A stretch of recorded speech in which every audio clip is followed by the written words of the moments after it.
नमस्कार, आप सबका स्वागत है हमारे चैनल नेक्स्ट 9 न्यूज़ पर। मेरा नाम है दीपक गुप्ता। झारखंड में इस समय हेमंत सोरेन की विधायकी पर सवाल है, लेकिन नज़रें यहां पर बनी हुई हैं बसंत सोरेन संग कुछ बीजेपी विधायकों पर भी, क्योंकि हेमंत सोरेन के साथ साथ 8 विधायक करीब ऐसे हैं टोटल जिनकी विधायकी पर खतरा मंडरा रहा है और लगातार कहा जा रहा है कि 6 महीने बाद उपचुनाव की कहीं ना कहीं तैयारियाँ की जा सकती हैं झारखंड में। आखिर किन वजह से? और ये बसंत सोरेन क्या हेमंत सोरेन से पहले इस्तीफा दे सकते हैं या उनकी विधायकी जा सकती है, जिस पर सवाल है।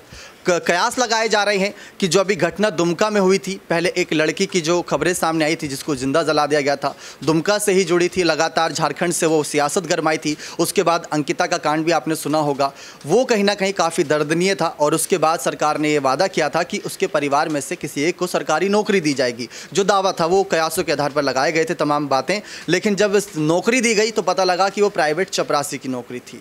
और वो कहीं ना कहीं जो बसंत सोरेन थे खुद पहुँचे थे उस पीड़ित लड़की के परिवार में से उसकी बहन को वो नौकरी यानी रोजगार देने के लिए वो पत्र सौंपा था, लेकिन उसकी बहन ने वापस आकर सरकार को पत्र सौंप दिया ये कहते हुए कि हमको ये चपरासी की नौकरी नहीं चाहिए, इतने तो पढ़े लिखे हैं कि हम खुद ही अपने आप से कोई ना कोई रोजगार ढूंढ लेंगे। तो ये पूरा मामला था। लेकिन बसंत सोरेन पर कैसे गाज गिरी हुई है, कैसे हेमंत सोरेन के संग इस्तीफे को लेकर लगातार बसंत सोरेन पर भी आँच आई। अब ये कोई कह सकते हैं कि अचानक से तो नहीं हुआ कि बसंत सोरेन, शिबू सोरेन और हेमंत सोरेन तीनों पर ही गाज गिरी है। जरूर इसके पीछे किसी न किसी की राजनीति रही और ये राजनीति थी बीजेपी की। बीजेपी ने जो आरोप लगाए उसके बाद ही यहां पर हकीकत सामने आई। आर्टिकल के जरिए कुछ बातें साफ करते हैं कि कैसे बसंत सोरेन पर ज्यादा मुसीबतें हैं यहां पर हेमंत सोरेन के मुकाबले। बसंत सोरेन मतलब हेमंत सोरेन तो सुप्रीम कोर्ट का दरवाजा भी खटखटा सकते हैं, ये मामला राष्ट्रपति तक भी जा सकता है क्योंकि मुख्यमंत्री हैं। अगर विधायकी जाएगी तो मुख्यमंत्री पद भी हाथ से जाएगा, तो सवाल बहुत बड़ा। लेकिन दुमका से जो विधायक है बसंत सोरेन, उस मामले की तस्वीर साफ करते हैं आर्टिकल के जरिए। तो यहां पर जो पूरा मामला निकलकर सामने आया था,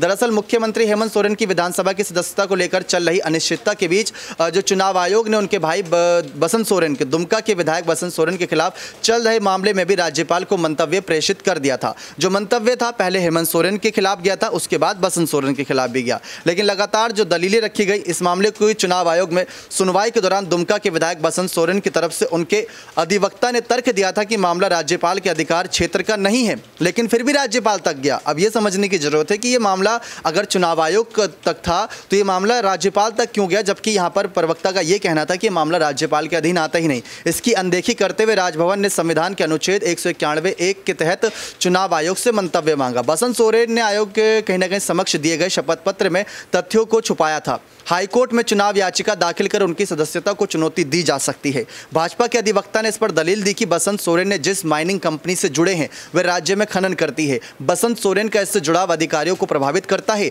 ये कहीं ना कहीं कंफ्लिक्ट ऑफ इंटरेस्ट का मामला है। ऐसे में उनकी विधानसभा की सदस्यता रद्द की जाए। राजभवन ने भाजपा की शिकायत पर चुनाव आयोग से मंतव्य मांगा था। इसके बाद आयोग द्वारा बसंत सोरेन को नोटिस जारी कर मामले की सुनवाई आरंभ कर दी गई। अब ये मामला जब निकलकर सामने आया तो राज्यपाल तक गया। राज्यपाल चुप्पी साधे बैठे जैसा कि हेमंत सोरेन के मामले पर है। लेकिन बसंत सोरेन सचमुच फंसे क्योंकि खनन लीज मामले में बीजेपी ने सबूतों के आधार पर ही इन पर आरोप लगाए हैं। अब ये आरोप अगर सच होते हैं तो कहीं ना कहीं विधायकी इनकी भी बहुत ज़्यादा खतरे में है। तो कैसे यहाँ पर अचानक से जहाँ पर दिल्ली हाई कोर्ट शिबू सोरेन पर फैसला कर रही है और जो सुप्रीम कोर्ट का मामला, सुप्रीम कोर्ट तक मामला जा सकता है हेमंत सोरेन का, उसका भी इंतजार है क्योंकि राज्यपाल का फैसला क्या आएगा वो बहुत सस्पेंस क्रिएट कर रहा है झारखंड की जनता के लिए। लेकिन ये थी कुछ बड़ी जानकारियाँ हेमंत सोरेन से लग बसंत सोरेन पर, जिन पर गाज गिरती नजर आई। अब देखना यही दिलचस्प है कि आने वाले वक्त में क्या सचमुच झारखंड के सीएम का चेहरा बदल सकता है या नहीं। बने रहे चैनल के साथ ऐसी और तमाम बड़ी खबरों के लिए बहुत बहुत धन्यवाद।